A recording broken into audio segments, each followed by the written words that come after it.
We finally got what we were looking for, the 2021 annual Berkshire Hathaway shareholders meeting with the great Warren Buffett and Charlie Munger. The Yahoo broadcast is over 5.5 hours long, but in today's video we're just going to cover one specific clip concerning inflation, probably the most anticipated question that people were dying to ask Buffett and Charlie. Is inflation a concern, and should we be worried? Here for your viewing pleasure, 90-year-old Mr. Buffett answering the question of the decade.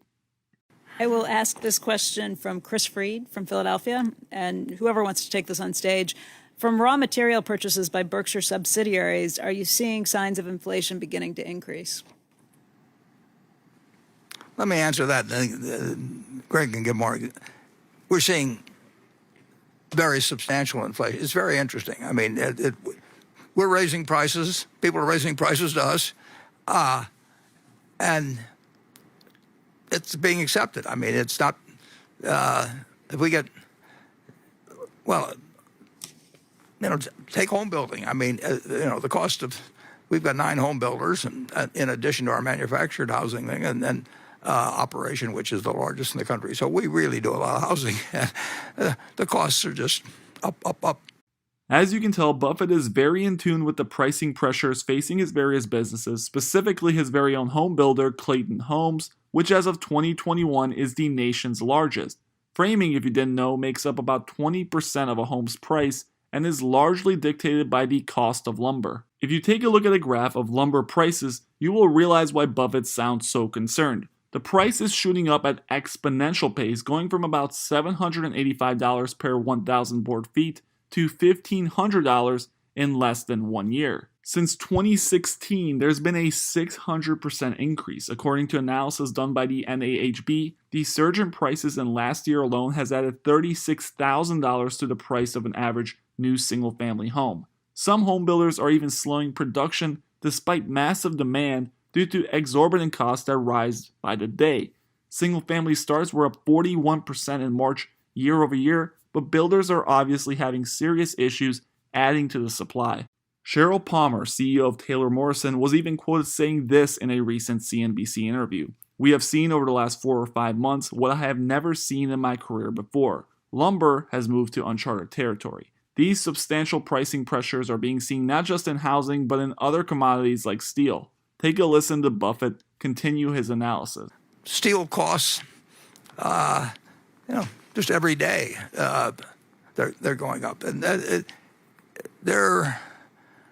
there hasn't yet been, because the wage stuff follows. I mean, if the UAW writes a 3-year contract, we got a 3-year contract. But if you're buying steel at General Motors or someplace, you're paying more every day.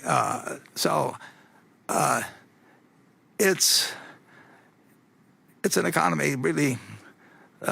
It's red hot. I mean, and we weren't expecting it. I mean, all our companies, when they thought when they were allowed to go back to work, at our various operations, we closed the furniture stores. I mentioned, they were closed for 6 weeks or so on average, and they didn't know what was going to happen when they opened. And they can't stop people from buying things, and we can't deliver them. And they say, well, that's okay, because nobody else can deliver them either, and we'll wait for 3 months or something of the sort. But the backlog grows, and then we thought it would end when the $600 payments ended, and I think, around August of last year.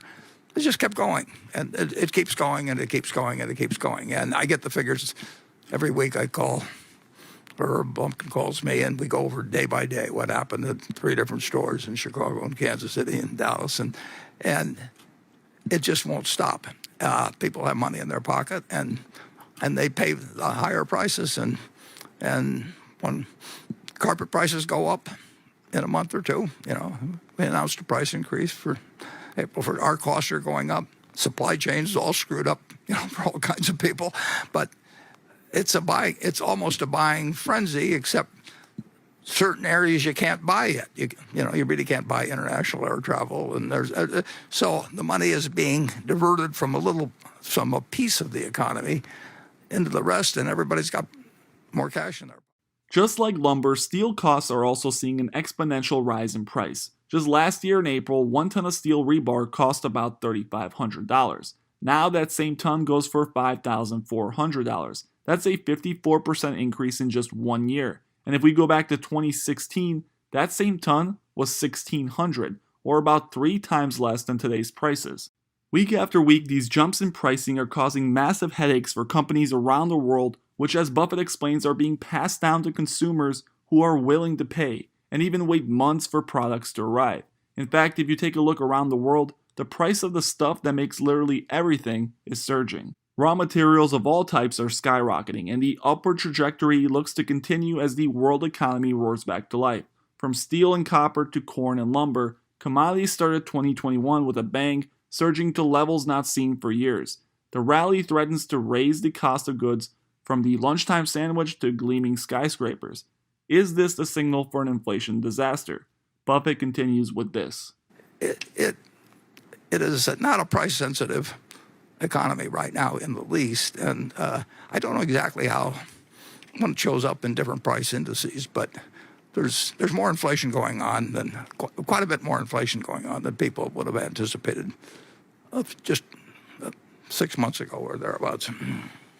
Yeah, and there's one very intelligent man who thinks it's dangerous, and that's just the start. Greg, you probably are in a good position to comment. Yeah, well, when I think you touched on it, I mean, when we look at steel prices, timber prices, any petroleum input, fundamentally there's pressure on those raw materials. I do think something you've touched on, Warren, and it goes really back to the raw materials. There's a scarcity of product right now of certain raw materials. It's impacting price and the ability to deliver the end product. But, that scarcity factor is also real out there right now as our businesses address that challenge. And it may be some of that's contributed or arisen from the storm we previously discussed in Texas. When you take down that many petrochemical plants in one state that the rest of the country is very dependent upon it, we're seeing it flow through both on price but overall in scarcity of product, which obviously go together. But there's challenges, that's for sure. Dangerous. That's the word Munger uses to describe what's happening out there. And he lets future CEO Greg Abel finish the rest of the question by discussing the possibilities and reasons for these price points and their acceptance. While Abel offers us a potential source for these price surges, Munger's delivery is instrumental in getting a true look on what Berkshire thinks is happening out there in the underbelly of the economy. Abel takes the Fed version of the story, saying that demand has surged post-pandemic and supply has been constrained, and that this is temporary inflation that we're seeing, temporary until the supply surges back. This is what the Fed likes to call transitory inflation or base effects, basically a surge in prices that will stop once economies here and around the world stabilize and factories are able to match consumer demand. But there is also an alternative way to look at this answer, and it starts with Buffett's initial reaction to the question. It seems to me that he's not very convinced that these effects are temporary. You see, a large part of inflation is human psychology. If, for an example, house prices begin to rise month after month and more people start to think that this is part of an infinite cycle of price surges, they go out and rush housing, feeding into this cycle. This phenomenon can get very dangerous as eventually prices shoot up so fast that people lose trust in the currency, and you get what we all think the United States is immune from, hyperinflation. Now that's not to say that Buffett thinks the end of America is coming. Clearly, if you listen to the entire broadcast, he's very optimistic about the United States long term. But in the short term, based on some of his answers, it seems to me that he's hinting at an interest rate increase. The Fed will have to do something significant to relax these pressures, and an early interest rate hike would be the go-to answer, an answer that will also cause the markets to react negatively, pushing down stock prices and potentially causing a giant correction. Thank you guys for watching, and as always, please make sure you hit that subscribe button if you enjoyed.